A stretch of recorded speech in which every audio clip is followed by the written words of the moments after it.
Hey, story time. So, first and foremost, I am not at home. I thought I was going to be at home, but it looks like the signal wasn't strong enough. So, I was like, you know what? Maybe I'll go to the park. And so, I am at the park chilling right now. And I would like to tell you a story. It's a true story. It's a tale about my past. So I'll actually post this in the link below if you're interested at all in knowing a little bit more about me. But I was born and am currently visually impaired, and I have what's called ocular albinism, and it's probably type 1. Probably type 1. And what this means is that well, you'll read it in the description, but I have an involuntary movement in the eyes. It also means that the clarity of my vision, pretty much outside the range of 4 to 6 feet, diminishes completely. It means that I'm not able to drive, and it means that pretty much I have severe nearsightedness. So, growing up, are those bugs too loud? So, growing up, um, I dealt with a lot of issues with self-esteem. And very early on, my mother and I went and visited a doctor, and the doctor told my mom that that I was going to have to go to a special school, and that I wasn't going to be able to learn things at the same rate as others, and that I was going to have a lot of troubles. And my mother didn't accept that, so I did go to regular school, and I did do very well.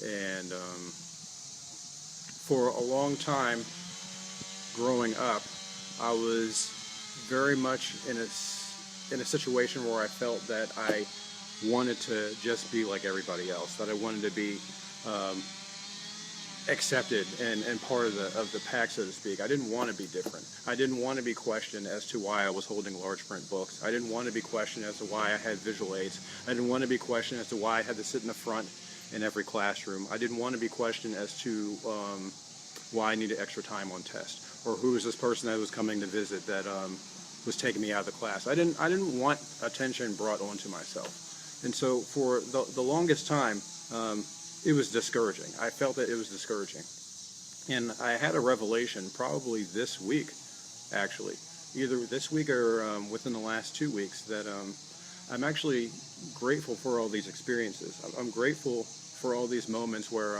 I was very frustrated going through high school, and your friends are getting driver's licenses, and you kind of feel left out because you're not able to do the same things that they're doing. But I look at all that now, and what I realize is that if this wasn't the reality that was created for me, if this wasn't the foundation, if this wasn't the framework of shaping who I am, then I wouldn't be who I am. And I think that would be unfortunate, because we'll never know for sure, but one could speculate if there were ever a situation where I was born with eyesight, and I had all the other capabilities that I have, and I had all the other talents that I have, and I was able to do the same things I'm doing now and more, then it could have been a situation where I wasn't a kind person like I am, that I'm not a caring person that I am, and that I wouldn't. I'd probably be a douchebag, and that's kind of a chilling thought.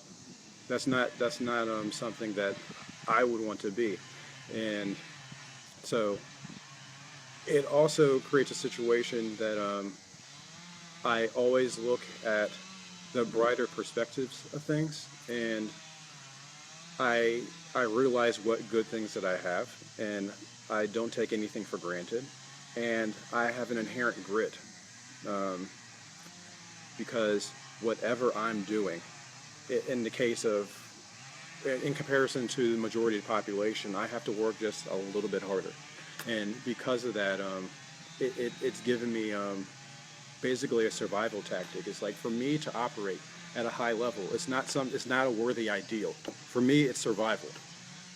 For me, it's survival. And that's a big distinction, and I think that's a very, very useful distinction, because it means that I'm willing to work, and I'm not going to quit, and I'm not going to let things fail. Whatever I do, I'm going to see it through, and I'm going to finish it out. Period. So I'm grateful for having that type of fire, for that type of drive that I'm not sure if I would have otherwise, because I don't have an alternative. I don't have an alternative. It's either win or die. You know, win or just become a statistic, like all the other people that expected me not to do anything. And so yeah, I'm grateful. And I don't think I would have said that a month ago, or 6 months ago, or a year ago, or 2 years ago. I really don't think so.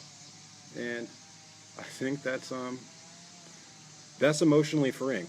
That's emotionally freeing, and I feel really good that I'm able to say that, and I feel really good that I'm at a point in my life where I feel comfortable sharing that with you, because I was very guarded for a long time. And I hope that that helps you bring into perspective some things that are going in your own life. And just having gratitude for what we all have, especially in this country, but having gratitude for all the things that we have here. And just remembering that no matter what you may be going through, that there's light at the end of the tunnel, so to speak, and that there's people that love you, I'm sure, and that there's always a community to plug into, and there's always new relationships you can build, and there's always new friends you can make and have, and it's all good. So that's all I had to say. I'll post a link from Wikipedia. Actually, I'll post a link in the comments below if you guys care to look. And I hope you guys have a freeing and thankful weekend. All right, bye bye for now.